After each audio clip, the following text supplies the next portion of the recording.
우리는 계속해서 지금 마태복음 5장 팔복에 대해서 말씀을 나누고 있는데요.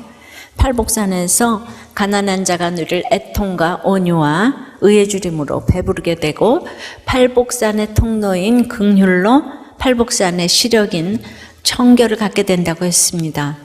그리고 이 청결함으로 오늘 화평으로 나가게 된다고 해요. 그러면 하나님의 아들로 불리는 상속자의 복을 주신다고 합니다. 그러니까 이 복은 가장 수준 높은 복이에요.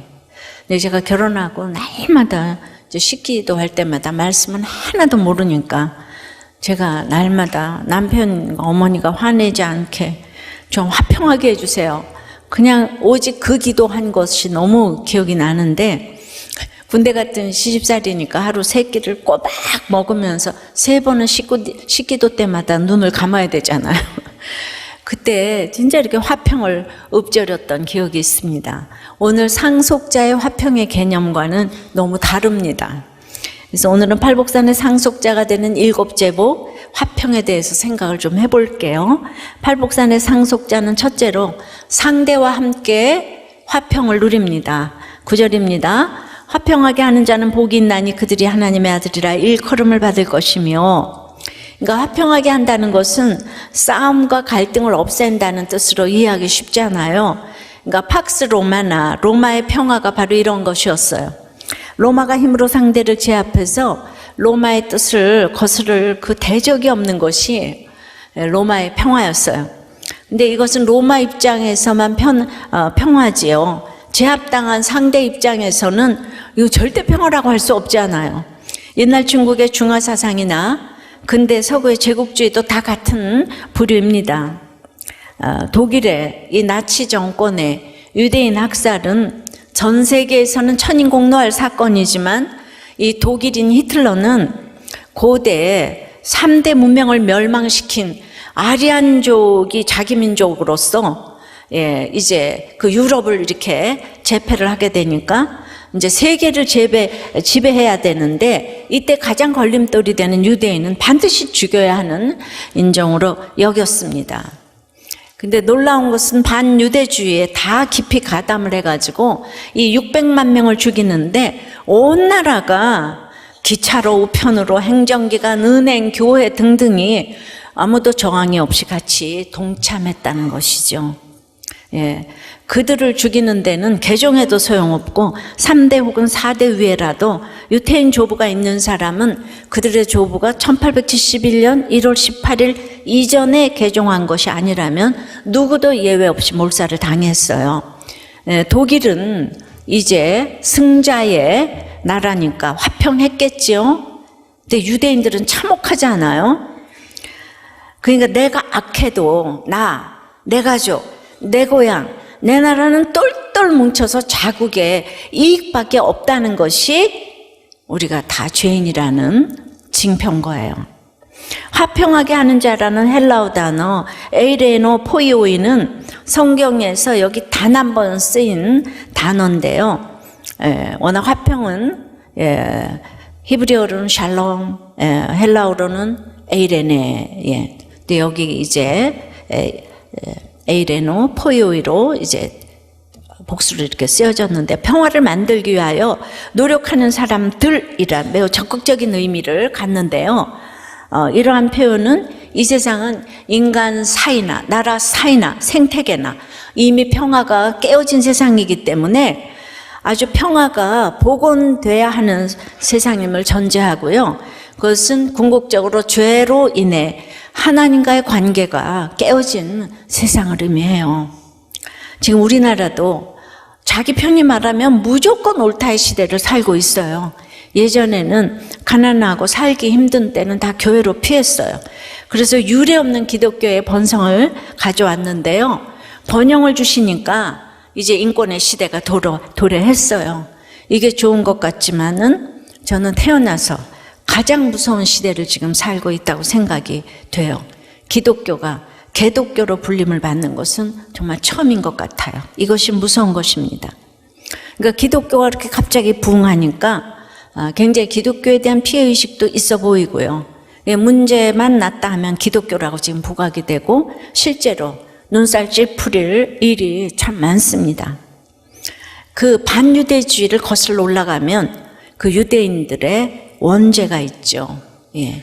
그래서 항상 문제가 생길 때는 거슬러 올라가 봐야 돼.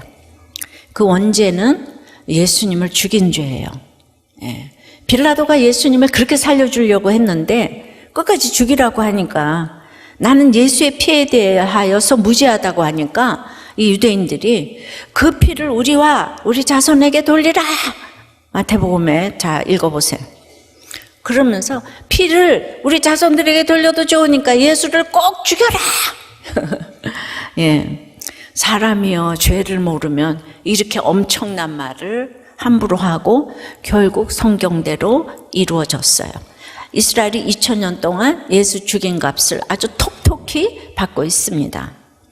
여러분, 남편과 아내가 부부싸움을 할 때, 화해할 때 또 이렇게 그 힘 있는 사람이 기준이 되잖아요. 돈, 성격, 외모, 여하튼 어떤 힘이 조금이라도 더 있는 힘센 사람이 정한 질서에 따라 한쪽이 양보하면 이제 겉으로는 화해하는 것처럼 보입니다. 그러나 참던 쪽이 인내심이 폭발하면 어떻게 되겠어요? 다시 싸움이 나잖아요. 그럼 또 화해하고 또 싸우고 이러기를 반복하는 것이 우리 부부생활 아니겠습니까? 이런 반복을 부부 사이의 화평이라고 할 수는 없는 거죠. 온전한 화평은 다투고 대립하던 양쪽이 함께 누릴 수 있는 것이어야 해요. 이것은 질서에 따른 조화가 완벽하게 이루어진 상태인데요. 힘 있는 어느 누구의 질서가 아닌 온 우주를 만드시고 다스리시는 하나님의 질서가 기준이 된 것이 가장 완전한 조화이고, 이것을 화평, 바로 샬롬이라고 합니다. 마찬가지로 이 땅의 모든 질서도 화평을 이루는 것이라는 것을 알아야 합니다. 그렇지만 생각지 말아야 할 일시적 화평이 있어요. 마태복음 10장 34절부터 내가 세상에 화평을 주러 온 줄로 생각하지 말라. 화평이 아니요 검을 주러 왔노라. 내가 온 것은 사람이 그 아버지와 딸이 어머니와 며느리가 시어머니와 불화하게 하려 함이니 사람의 원수가 자기 집안 식구리라. 아버지나 어머니를 나보다 더 사랑하는 자는 내게 합당하지 아니하고 아들이나 딸을 나보다 더 사랑하는 자도 내게 합당하지 아니하며. 예. 그 집안에서 싸울 수 있죠. 그런데 복음 없이 화평해지는 것은 영원한 화평이 아니라는 것이죠. 싸움에서 복음을 전하는 것이 목적이 되어야지 화평을 위해서, 가족의 화목을 위해서 싸움만 그치는 것을 생각지 말라는 거예요. 진정한 화평은 가족이 객관적으로 보이기 시작하는 것인데요. 이럴 때 이 거짓된 연민과 위장된 감정과 이런 일시적 화평이 깨지는 것을 생각지 말아야 된다는 거예요. 그건 깨져야 된다는 거예요. 아버지, 어머니, 아들이나 딸을 하나님보다 더 사랑하는 자는 합당치 않다는 거예요. 진정한 화평에 어울리지 않는다는 거예요. 유난히 핏줄 타령을 하는 한국에서도 식구들끼리 죽이고 다투는 사건이 날마다 뉴스에 나옵니다. 바로 그 핏줄 타령 때문에 불화가 생긴다는 걸 알아야 하는데요. 인간적인 화평을 원하면서 가족에게 집착하고 기대하기 때문에 한국 사람들이 정말 싸움이 많은 이유는 그 정이 많기 때문이라거든요. 그러니까 정이 많으니까 기대한 만큼 안 돌아오면 분노하고 죽이고 싶을 정도로 다 미워하는 거예요. 그러니까 아무리 새엄마 새아버지가 잘해도 핏줄은 그냥 마지막에 저절로 뭉치는 것이 있어요. 남북 이산 찾기에도 다들 부부는 안 찾던데요. 더군다나 재혼은 더더욱 안 찾아요. 그러니까 핏줄만 찾아요. 그래서 이혼은 절대 안 해야 해요. 정말 이혼은 3, 4대로 온 가족이 원수가 되어서 미워하고 분노하고 아주 멘탈이 붕괴되는 것을 수없이 봅니다. 근데 권세와 재물을 포기하면 싸움도 복음 때문에 담대해지고 진정한 평화가 넘치는데요. 이 진정한 화평을 위해서 주님은 일시적인 화평을 깰 수도 있다고 하십니다. 적용 질문이에요. 여러분의 화평은 한쪽짜리 이기적 화평입니까? 양쪽을 위한 이타적인 화평입니까? 일시적인 화평을 지키려고 주의를 어기는 배우자, 자녀를 지금 못 본 채 합니까? 그러다가 마지막에 천국과 지옥으로 갈라지는 원수가 될 수도 있다는 걸 알고 있습니까?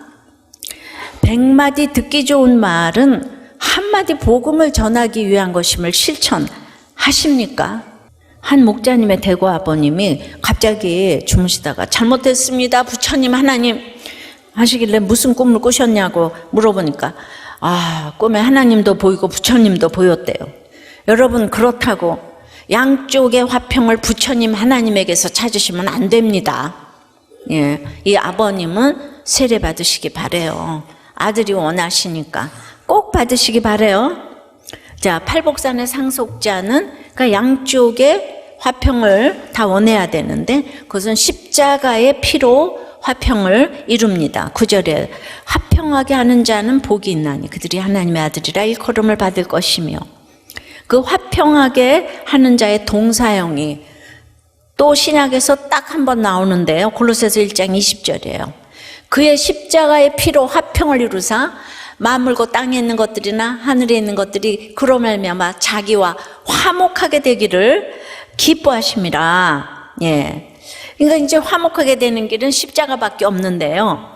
말씀에 대한 순종으로 한 사람이 죽어지고 썩어지고 미랄이 되었을 때 하나님과 모든 사람을 화목해 했어요.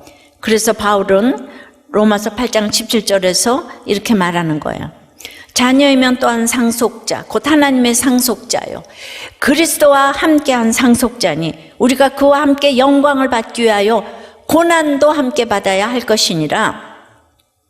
이 구절이 하나님의 상속자란 단어와 그리스도와 함께한 상속자라는 표현이 나오는 유일한 구절이에요. 예, 그러니까 우리가 하나님의 아들 그리스도와 똑같이 상속을 받는 상속자 신분인 하나님의 자녀가 되었다는 거예요. 그런데 빠질 수 없는 게 뭐예요? 지금 고난을 함께 받으라 그러잖아요. 영광을 받기 위한 이 고난, 면류관을 쓰기 위한 이 십자가의 가시관을 받아야, 예, 그게 혼자 받는 게 아니고 주님과 함께 받으니까 힘들지만 따라갈 사람이, 본을 보고 따라갈 사람이 예수 그리스도. 우리가 공동으로 상속자가 됐다 이겁니다. 공동 상속인. 아시겠죠? 우리가 대단한 정말 신분이에요. 그래서 주님 우리에게 화목하게 하는 직분을 주셨어요. 고린도후서 보면. 그러니까 예수님이 십자가로 우리를 하나님과 화목하게 화평하게 하신 것처럼 우리도 가족과 이웃을 십자가를 길러놓고 화목하게 해야 할 사명을 받은 거예요. 예, 십자가로 화목하게 해야 돼. 입으로만 아니고. 야고보 사도는 야고보 2장 5절에서 내 사랑하는 형제들아 들을지어다. 하나님이 세상에서 가난한 자들을 택하사 믿음에 부요케 하시고 또 자기를 사랑하는 자들에게 약속하신 나라를 상속으로 받게 하지 아니하였느냐. 하나님이 세상에 대하여는 가난한 자를 택하셨다는 것을 들을지어다의 명령으로 지금 우리가 들어야 해요. 예, 그러니까 여러분 뭐가 가난해요? 그러니까 재물과 용모와 스펙과 여러 가지 환경 등을 인정받고 있는 부분에서 가난해지기란 인간의 죄성으로는 거의 불가능합니다. 예, 예쁜 사람, 돈 많은 사람, 뭐 스펙 있는 사람, 예, 불가능해요. 예, 가난해지지 않아요. 그러므로 우리가 믿음은 그 가난한 부자가 믿음에 부여하면 너무 좋겠지만 그런 모델을 찾기가 쉽지가 않아요. 부여한 사람이 믿음에도, 부자가 믿음에도 부여하면 좋겠는데, 자, 그러면은 아내나 남편이 인생의 왼수 같은가요? 예. 근데 생각해 보세요. 여러분들이 마음에 쏙 드는 배우자하고 살고 있다면, 예, 이 세상에서 최고의 신랑이신 주님을 사모하시겠어요? 배우자가 마음에 안 드는 만큼만 내 신랑 주님을 사모하게 돼 있다니까요. 제가 뺑덕엄이라서 드리는 말씀은 아니고요. 그러니까 자꾸 배우자 바꿀 생각 하지 마시고요. 주님 신랑 만나는 기회가 되시기를 바랍니다. 별 인생이 없으니까 고쳐 쓰세요. 정말 아주 진심으로 드리는 말이에요. 다른 것도 다 마찬가지예요. 육이 무너지는 것만큼만 영이 세워져서 주님이 보이는 거예요. 지금 완전히 다 금그릇인데 보이겠습니까? 38절에 또 자기 십자가를 지고 나를 따르지 않는 자도 내게 합당치 아니하니라. 우리는 특별히 여기서 자녀가 다 많이 나왔잖아요. 그러니까 이제 자녀, 아까 핏줄 타령도 했지만 나의 분신 같은 자녀를 주님보다 사랑하지 않으려면 자기 부인이 필요해요. 그런데 내 자녀 품질이 좋으면 교만해서 자기 부인이 필요하고, 품질이 나빠도 열등감으로 닥달을 해대기에 자기 부인이 필요해요. 그러니까 이 땅에서 썩어질 것을 버림으로 얻는 종교가 기독교라고요. 그러니까 예수님이 자기가 져야 할 십자가를 바라보며 나를 따르라 하신 것처럼 우리도 다 내가 져야 할 십자가의 처형장을 바라보면서 나를 따르라. 그러니까 여러분들이 십자가를 길러 놓는 거, 이게 너무 중요하다고요. 그러니까 자꾸 이혼하고 뭐 그만두고 뭐 이러면서 나를 따르라 그러시면 안 돼요. 힘든 아내 남편과 사는 게 얼마나 자녀를 주께로 인도하는 비결인지 몰라요. 거기서 이혼하고 이게 환경을 바꾸려고 그러면 안 되는 거예요. 우리 똑같이 예수님과 똑같은 인생 살아야 합니다. 그러니까 주님보다 더 사랑하는 것이 화평을 막아요. 여러분들은 그 환경을 피해서 내가 좋은, 이게 싸움이 없어. 그냥 술 먹고 난리를 쳐서 헤어져서 화평을 주려고 하지만 그거가 깨어져야 할 일시적인 화평이라는 거예요. 그 주님보다 더 사랑하여서 그렇게 갔는데 본질적인 화평을 막는 거예요. 주님과의 화평을, 그 일시적인 화평을 깨지를 못해가지고 그게 막는 거예요. 자, 유대인들은요 2000년 동안 죄값을 지금 받아옵니다만 그들이 1941년에서 44년까지 유대인들이 유럽 전역에서 잡혀왔어요. 독일이 이제 승기를 잡았기 때문에 모두가 독일의 식민지잖아요. 그러니까 얼마나 무서웠겠습니까? 4대째까지 유태인이라고 유자만 들어가도 다 잡아왔는데 그 무서운 가운데서도 이들은요 가스실에 들어가서 한결같이 항거하지 않고 순종하며 조용히 죽어갔다는 거예요. 그것 때문에 세계는 그 후에, 종전 후에 너무 놀랐다는 거예요. 유대인들이 600만 명이 항거하지 않아서. 그럼 여기서 제가 이제 이거는 무슨 책에 나온 얘기가 아니고 제가 묵상한 거기 때문에 그럼 이게 자기 부인일까요? 이게 자기 부인일까요? 생각해 보세요. 유대인들은 정말 예수님의 친족이잖아요. 바울이 그 유대인들을 위해 그다지도 기도했지만은 그 기가 막힌 학살을 당했는데도 그들의 조상은 누군가 하면 아브라함과 다윗 모세인 거예요. 그래서 유대인의 가정교육 외치면서 앞다퉈가면서 탈무드 토라를 다 읽히잖아요. 세계도 그들이 너무 똑똑하고 부자이기 때문에 다 따라합니다. 그들이 세계 경제를 지금 주름 잡고 있잖아요. 그 얼마 안 되는 사람들이. 근데 유대인들이 지나간 아브라함, 다윗, 모세는 다 존경하는데 지금 있잖아요. 이 땅에 사생아 몫으로 온 예수님, 이 십자가의 예수님, 도저히 자기 집안인데도 하나님의 아들이라는 거를 믿어지질 않아. 믿을 수가 없어요. 믿을 수가 없어요. 이들은 금그릇 중에 금그릇인 그들은 영육간의 최고라고 생각하기 때문에 히틀러도 암암리에 유대인들을 죽여야 된다고 생각하는 게 하나님의 제사장 된 민족이라고 문자적으로 생각을 하니까 아리안족이 세계를 제패하는데 가장 걸림돌인 거예요. 그래서 그렇게 몰살을 시킨 거예요. 히틀러는 자기 민족이 우월하기 때문에 뭐 장애야 뭐 이런 사람도 다 죽였어요. 그래서 1100만 명인가를 죽였죠.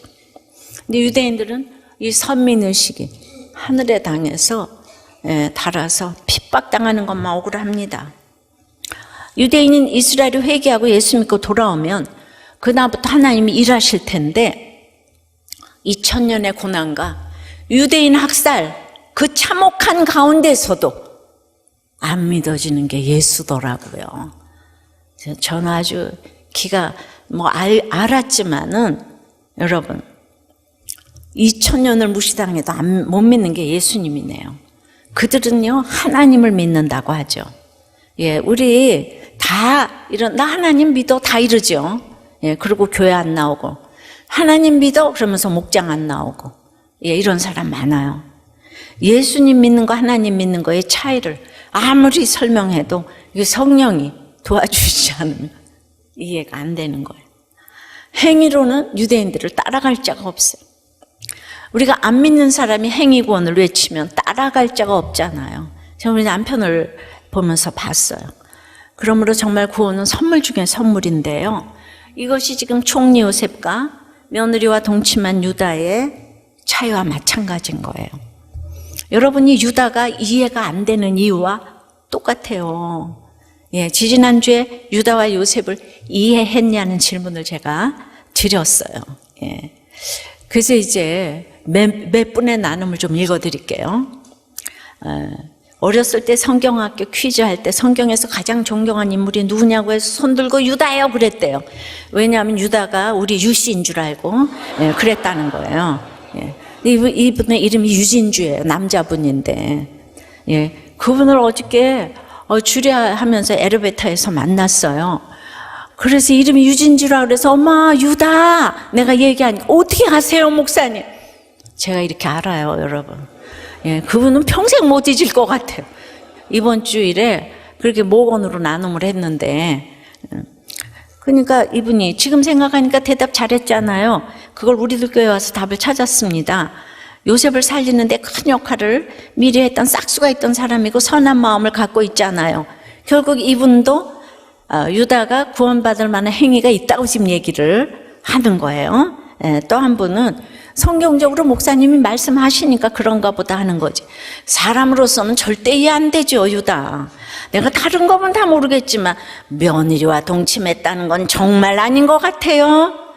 요셉이 자기 버린 형들을 솔직히 용서해주고 받아주고 돌봐주고 그랬는데 하나님이 끝까지 안 봐주신 거예요. 뭘 안 봐줬죠?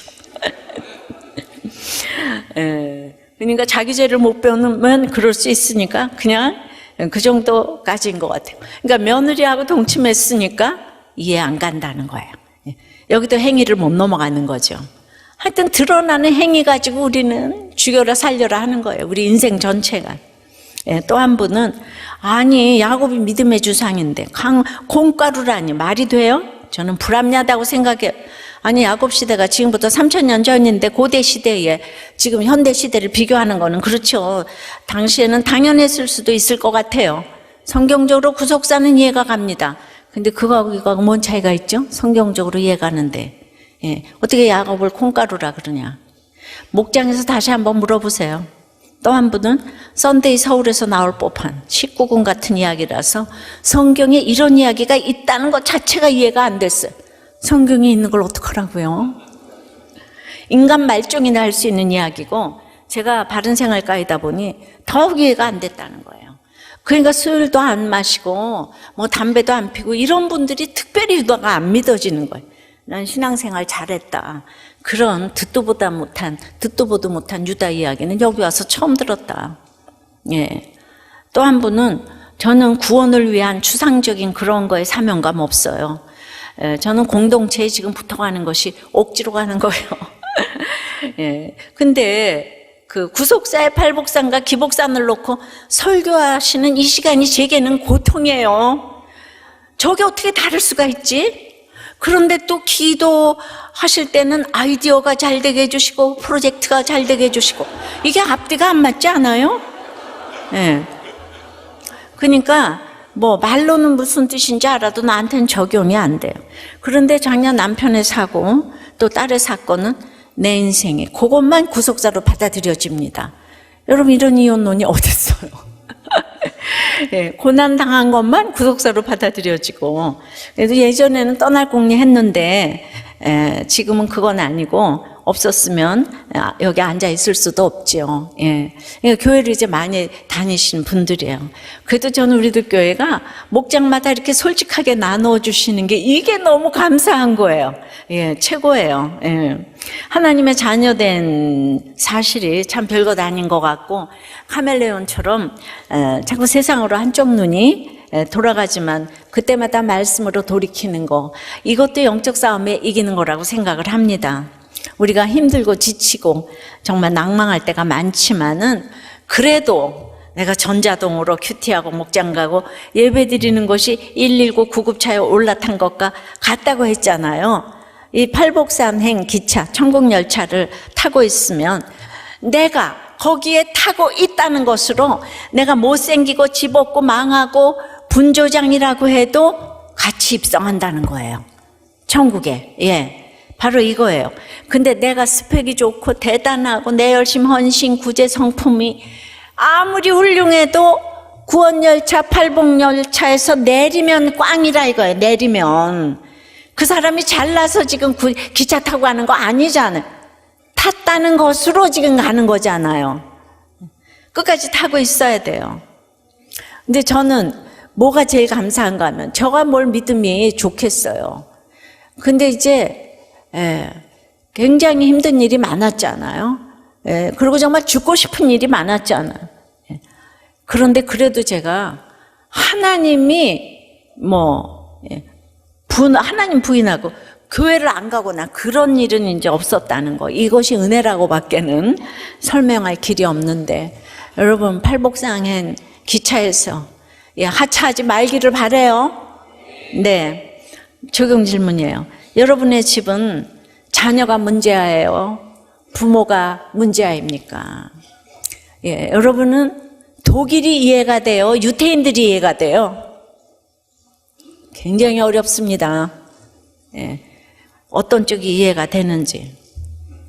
근데 최고의 목표는 구원 아니겠습니까? 구원 아니겠어요? 예. 그래도 독일은 엄청나게 사죄를 했죠. 그거 끝나고 나서. 거기는요, 믿는 사람들이 압도적으로 많아요. 생겼어요. 진짜 천인공노하지만 해결을 했어요. 유태인들은 아직도 안 돌아오고 있죠. 그죠? 그러니까 진짜 금수저가 무서운 거예요. 이 세상에서 갖춘 것이 많으면 이렇게 어려운 거예요. 네. 자, 그래서 저는 오늘 이 팔복산의 상속자로 여러분 최고의 모델이 누구 같아요? 성경에서 팔복산의 상속자로 이 화평의 모델로 최고의 모델을 꼽는다면 누구를 꼽고 싶으세요? 예? 일부에서 예습을 했기 때문에 네, 그래서 정말 그 유다를 다시 한번 소개하고 싶어요. 화평의 모델, 유다를 따라갈 자가 없어요. 예수님의 조상이 괜히 된 게 아니죠. 그런데 그 유다를 하여튼 소개하는 자체가 지나고 보니까 좁은 길 같아요. 왜냐하면 조금 전에도 소개해드렸지만은 이 오래 다녀도 이해가 안 되는 것이 그 유다거든요. 그러니까 이거 성령님한테 저도 맡겨드려야죠. 제가 설교해서 여러분들이 유다가 이해가 되는 건 아닌 것 같아요. 그래서 팔복산의 상속자 세 번째는 당신이 나보다 옳습니다. 당신이 나보다 옳습니다. 여러분 이타적인 사람들이 교회 나오는 거 아니잖아요. 구원받은 사람들이 오는 것도 아니에요. 그러니까 구원 때문에 설득해야 하는 것이 교회입니다.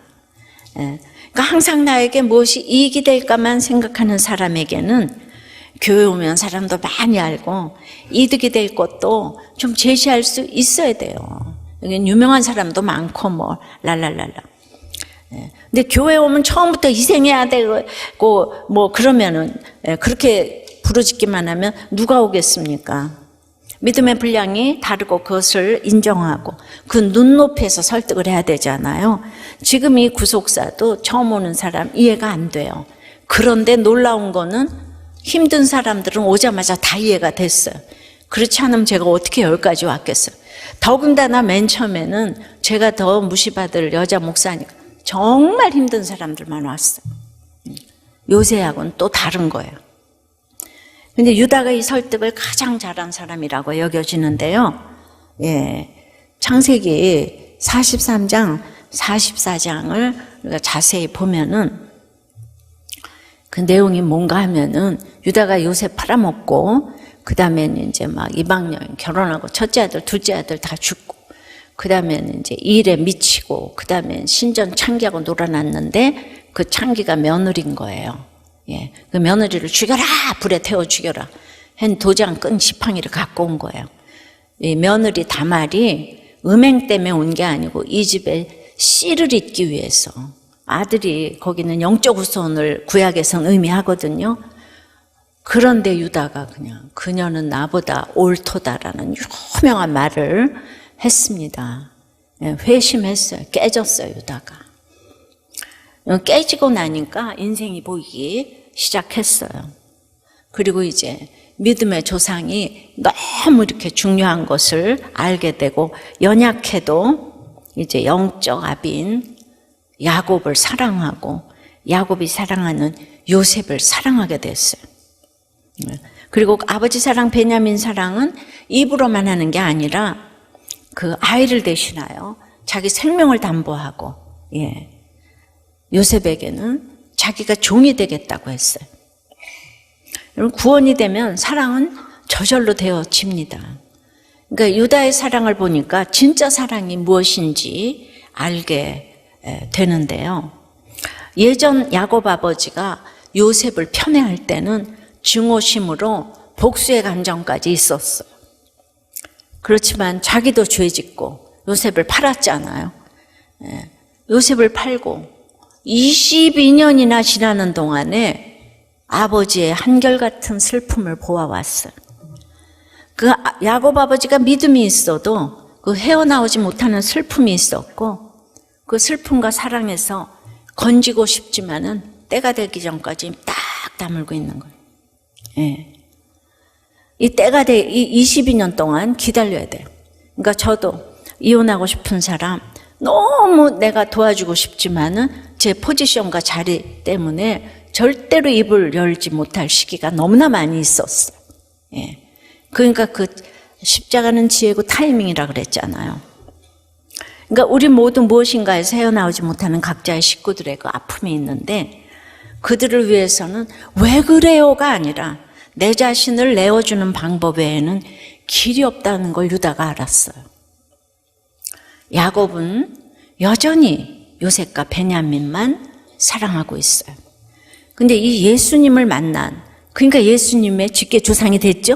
예수님 만난 유다가 조건 없이 자기를 낳아주어서 예수 믿게 해준 아버지를 이렇게 용납하게 된 것이죠. 그리고 아버지의 연약함을 불쌍히 여기고 껴안은 거예요. 유다의 자기를 버리는 사랑은 그 후로 아버지와 요셉을 다 설득하며 형제들에 대해 화합을 이루어내며 하나님이 하는 일마다 편을 들어주시니까 결국 예수님까지 이 가문에서 오게 된 거예요. 그러므로 요셉의 총리 되는 것보다 더 기적은 이 형들의 변화인 거예요. 형들이 변화가 되니까 마지막에 요셉도 자기 죄를 보죠. 요셉도 얼마나 자기 그 베냐민만 끼고 도는지 몰라요. 형들하고 완전히 차별을 하죠. 그걸 깨닫게 됐어요. 그 유다의 그 정말 그 사랑으로 하나님의 작품입니다. 그야말로 유다는 화평의 천사입니다. 그 이유가 뭡니까? 유다는 자타가 공인하는 만고의 죄인이기 때문이에요. 죄인. 이런 사람이 화평케 하는 자예요. 유다는 행위가 아닌 믿음의 조상인 아버지를 무조건 사랑합니다. 유다는 화평의 모델 맞습니다. 왜냐하면 요셉은 마지막에 믿음의 조상인 아버지 야곱을 기뻐하지 아니하였다. 창세기 48장. 그렇게 끝납니다. 왜 자기 아들 에브라임 므낫세 장자 차자를 거꾸로 어긋맞게 안수합니까? 아버지 틀렸어요 하고 행위에 옳고 그름으로 화를 내는 장면이 요셉과 야곱과의 마지막 대화 장면이에요. 그러니까 화평이 아니고 화를 내면서 분쟁으로 끝났어요. 요셉과 아버지는. 그에 비해 유다는 끝까지 야곱을 22년 동안 기다려주고, 요셉 자기가 나서지 않았죠. 때가 되니까 야곱, 요셉 형제들을 화해시키는 이 화평의 천사로 모습을 보여줍니다. 이야말로 구속사의 정점이라고 할 수 있습니다. 여러분 다시 지금 팔복을 듣게 하시는 이유가 있다고 생각해요. 예전에는 제가 한 주일에 있어 팔복 설교를 다 했는데, 그때도 여러분들이 구속사로 들으니까 이제 놀랐는데, 이거 지금 구약 전체를 지금 제가 다시 요약하고 있는 거예요. 구속사로, 완전 구속사로 이것만 다시 읽어도 성경 전체를 여러분들이 알게 되니까 팔복설교 끝나도 계속 좀 들어보시기 바라요. 남편은 생각지도 않게 내가 생명을 담보하고 기도하게 하셔서 구원받았어요. 그러면 우리 남편이 구원받을 만한 공로가 있어서 내가 생명 내놓고 기도했나요? 네. 그런데 나에게는 눈 한 번만 딱 떠도 알았어요, 그리고 목숨 내놓고 기도해 줄 사람이 있을까 생각해 봤어요. 그보다는 아직도 제가 알았어요 하는 사람이 압도적으로 많아요. 우리 남편은 왜 그렇게 그야말로 사랑을 받고 갔을까? 이런 목회자 만들었기 때문에. 하나님이 만세 전부터 사랑하셔가지고 제가 순종케 하신 게 아닌가. 그러니까 이제 화평케 하는 자도 공로나 자격으로 하는 자는 한 사람도 없다는 얘기예요. 이게 뭐가 다들 지금 이해가 안 되는 것이 다 행위로, 어떻게 며느리하고 그런 사람이 전부 행위로 보는, 행위로. 독일도 행위로, 모든 것 전부 다 행위로. 막 저에게 알았어요 하는 사람들은 목회자도 되고 목회도 잘할 것 같은데요. 그러나 그것도 제 생각과 하나님의 생각은 다르겠죠. 다말이 자기 집안의 씨를 위해 그 수치를 감당했기 때문에 유다는 며느리보다 못한 자신을 지금 보면서 그냥 일생 겸손하게 살았어요. 믿음의 적용 며느리가 한 거예요. 여러분, 이런 또 질문이 들어요.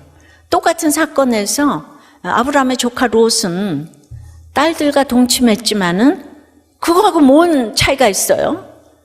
시아버지 며느리하고 아버지하고 딸, 이게 뭔 차이가 있어요? 이게 분별이 안 되죠. 근데 여기는 예수님의 직계조상이 됐고, 롯의 딸이랑 동침한 모압과 암몬은 여호와의 총에 못 들어왔어요. 이단의 괴수가 됐어요. 여긴 예수님의 직계조상이 됐어요. 이게 분별이 안 되실 거예요. 다말은 도장과 끈과 지팡이를 가지고 영적 기업인 자손을 위해서 왔다는 얘기인 거예요. 수치를 무릅쓰고 음행 때문에 온 게 아니고, 그 수치를 무릅쓰고 우리가 목장에서 다 오픈하잖아요. 우리 집안의 구원을 위해서, 아이들이 예수 믿게 하기 위해서, 이건 거예요. 근데 여러분, 가장 중요한 것은 유다가 화평의 메신저가 됐다고 해도 사는 날까지 칭송을 받은 사람은 요셉이에요. 이걸 봐야 돼요. 유다는 며느리 사건 이후 회심하고 그 후로 그림자같이 있다가 22년 만에 화평의 중재자가 됩니다. 그러나 그는 이미 이 땅에서 하나님의 아들로 일컫는 사람이기 때문에 하나님의 영광을 등에 짊어지고 살기 때문에 그는 비교하지 않아요. 요셉을 시기하지 않아요. 야곱 보고 정죄하지 않아요. 자기 죄를 알아요. 주제를 알아요. 그래서 늘 입을 다물어요. 이 땅에서 그렇게 산다고 유다가 나는 그렇게 살기 싫어가 아니고, 하나님의 영광을 등에 짊어졌기 때문에 남들이 보기에는 찌질해 보여도 상상할 수 없는 하나님 나라가 그에게 임했기 때문에 이렇게 살 수 있는 거예요. 그 억지로 어떻게 그렇게 살겠습니까? 그러나 유다는 총리 요셉과 비교할 수 없이 나중에 창대합니다. 여러분, 예수의 씨인 유다와 예수의 표상인 요셉은 하늘과 땅 차이인 거예요. 아셨어요? 예. 여기는 이 모조고 여기는 진짜인 거예요. 예. 씨는 예수님의 직계, 조상이라는 거잖아요. 그러니까 지금은 비록 땅에서 살아도 그 하나님 나라의 창대함을 이 세상에서 보일 수 있는 길이 화평케 하는 거예요. 그래서 하나님의 성격인 거예요, 화평이. 그래서 당신이 나보다 옳습니다. 그 말을 하는 사람은 예수의 씨 맞습니다. 예. 정말 여러분 연습 좀 해보세요. 하도 안 되면 거울 보고 혼자 해봐요. 당신이 옳습니다. 거울에 있는 자기 보고 당신이 옳습니다. 하면은 안 될까요? 가난의 애통과 온유와 긍휼을 얻기 위해서 이제 그 하나님과의 화평은 내가 정말 죄가 가로막혀 있어서 화평하지 못하지 않아요? 내 죄를 깨달으면. 근데 여러분들 나눔 중에서는 왜 자꾸 죄를 보라 그러냐? 예배만 오면 되지. 그거 너무 싫다 이러는데 그러면 이제 막힌 다음에 허물어지질 않아서 화평이 없어요. 그러면 내 자신과의 화평이 이루어지지 않으면 당연히 이웃과의 화평도 없는 거죠. 하나님과의 화평이 있어야 돼요. 그래서 이제 그래야 내 자신 이웃과의 화평이 따라옵니다. 지난 그 스가랴 금요일날 큐티 본문 8장 16절에 너희가 행할 일은 이러하니라 너희는 이웃과 더불어 진리를 말하며 너희 성문에서 진실하고 화평한 재판을 베풀고 라고 하세요. 그러니까 우리가 사건이 왔을 때 두려운 이유가 무엇입니까? 사건 자체 때문이라기보다는 그것에 대해서 진실을 말하지 못하기 때문 아니겠어요?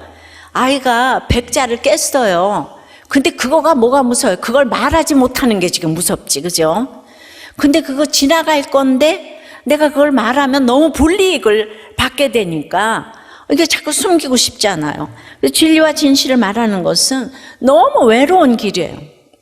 진실은 그저 모든 것을 까발리고 옳은 말을 하는 게 아니에요. 맨날 팩트 이러는데 우리가 구원 때문에 진리와 진실을 이야기해야 하지만 각자의 믿음의 분량과 행위의 분량이 다른 것을 인정해야 합니다. 그래서 진리와 진실을 말할 때는 화평이 수반돼야 된다고 하지 않아요. 금요일날 큐티 하셔서 들으셨죠? 예, 이 마음을 너무 잘 알겠는 거예요. 제가 이 세상에서 뭘 해도 그렇게 별로 재미가 없는 거예요. 학교를 가도 피아노를 쳐도 아마 귀신같이 피아노 쳐서 음악에 도취됐다면은 또 그게 뭔가 있었을 텐데 지금 택자가 돼가지고 재밌는 것이 없다가 회개를 하니까 그 유다가 깨달아졌어요. 그 다음서부터 이렇게 한결같이 오게 하셨는데 그것은 하나님의 아들로 자리매김하는 것이 무엇인지 알았기 때문이죠. 그러니까 여러분들 사명은 다 십자가예요. 여러분이 아무리 힘들어도 저처럼 이렇게 하루 종일 책상에 앉아있는 사람은 없을 것 같아. 예, 정말 과장해서 24시간 그냥 앉아있어요. 근데 여러분들의 배우자가 당신 하루 종일 책상에 앉아있어 이러면은 그런 고문이 어디 있겠어요?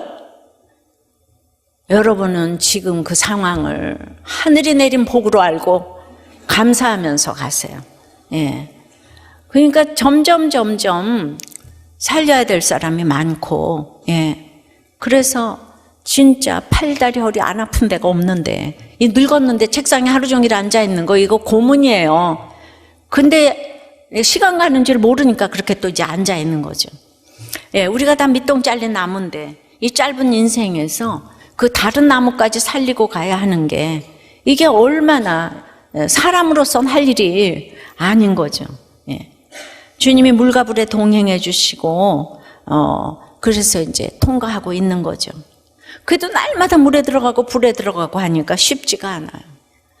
아주 날마다 두려워요. 예, 두려워요. 겪지 않아도 될 일을 날마다 겪고 있어요. 그래도 두려워 말라. 내가 너를 지명하여 불렀나니 너는 내 것이라. 너는 내 아들이라. 아주 이번 주도 읊조리면서 지냈어요. 그런 별 인생이 없습니다. 저는 이제 유다가 이해된다는 것이 이게 십자가 길인 것 같아요. 예. 그러니까 맨 처음에는 너무 기뻐서 딴 사람들한테 전하니까, 다 죽지도 않고 이혼도 안 하니까 계속 전했는데, 깨닫는 것도 설교하는 것도 처방하는 것도 언제나 보면 거부감이 큰 분들이 언제나 있어 왔어요. 그래서 그냥 눈물이 저절로 흘러요. 근데 제가 상속자 맞기 때문에 또 일어나고 또 일어나서 이제 지금 걸어가는 거죠. 근데 성경이 구속사기 때문에 꼭 살아나는 분들이 꼭 한 분이라도 있는 거예요. 그건 그분 때문에 내가 얘기해야 되는 거예요. 그래서 여기까지 왔어요. 그래도 인류는 지금까지 요셉만 좋아하기 때문에 유다는 이름도 갖다 쓰기 싫어해요. 그래가지고 드디어 신약에 와서는 예수님까지 팔아먹었어요. 유다는 아주 그냥 씨를 말렸어요, 하나님이. 내가 아무것도 모르니까 여기까지 온 것 같다는 생각도 들어요. 그래도 1인 기업의 대가로 자리매김한 이 공병호 경영연구소 소장이 전하는 성공의 비결은 너무나 뜻밖의 단순한 거예요. 자신의 탓으로 돌리고 자기 안에서 해결책을 찾으면 그때부터 부자의 길에 들어선대요. 근데 문제를 타인에게 돌리기 시작하면 그때부터 가난한 자의 길로 들어서게 된다는 거예요. 근데 우리 사회 문제가 그 책임을 남 탓, 사회 탓으로 돌리는 데서 비롯됐다고 하는데, 그러니까 당신은 나보다 옳습니다는 손해가 아니라 부자의 비결 맞습니다. 예수님의 화평의 비결인데 복받지 않겠습니까? 지금 당신이 나보다 옳습니다가 교회의 표어예요. 이거 아무리 설명해도 지나치지 않아요. 이런 사람이 하나님의 아들로 일컫는다고 하십니다. 적용 질문이에요. 여러분은 진실이라고 까발립니까? 죄송해요, 표현이 약간. 그래도 뭐 다른 언어를 못 찾겠어서. 믿음의 분량을 인정하고 화평을 수반해서 말합니까? 빙자해서 회피합니까? 거기까지 가야 되겠죠. 그 미국의 ANC 온누리교회 김태용 목사님이 우리 영상에서 이렇게 말씀해 주셨어요. 우리 아가 억울하게 아내 뺏기고 죽은 줄 알았는데 예수 그리스도의 계보에 찬란하게 그 이름을 올리는 것을 보며 아, 우리 아가 피해자가 아니구나, 이것이 구속사구나. 그 영상 기억나시죠? 여러분, 해석을 잘해야 화평케 하는 자가 되어 후일에 창대케 되는 거예요. 그러나 이 땅에서도 우리 아는 하나님의 영광을 등에 업었기 때문에 화평했다고요. 손해본 게 아니에요. 하나님 나라를 상속했기 때문입니다. 말씀을 맺어요. 팔복산의 상속자는 그러므로 상대와 함께 화평을 누립니다. 그리고 깨어져야 할 일시적인 화평이 있습니다. 십자가의 피로 화평을 이룹니다. 그것은 당신이 나보다 옳습니다. 화평의 비결이에요. 찬양하고 기도할게요.